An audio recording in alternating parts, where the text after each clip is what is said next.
Anyong guys! So, for today's video nga, i-share ko nga sa inyo itong aking isa sa mga paboritong foodie. At syempre ay isa nga ito sa mga produkto kung saan ako ay nagtatrabaho, char. So, for today's video nga ay gagawa ako ng cheap bag. So, ito nga yung isa sa mga nagbigay sa akin ng inspirasyon para gumawa ng isang design. Ayan!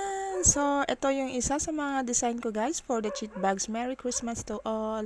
So, ayan, napaka-cute niya kasi guys at napakaganda kasi ng kulay niya. At kaya naman, nagkaroon na rin ako ng idea para sa aking design para sa ating cheap bags. Oh, ayan, di ba guys? Ang ganda. Ang cute niya guys kapag na-print siya in person. Ayan. Sa pagdi-design nga ng cheap bags guys, ay kumukuha lang ako ng inspirasyon sa mga nakikita ko ng mga rapper.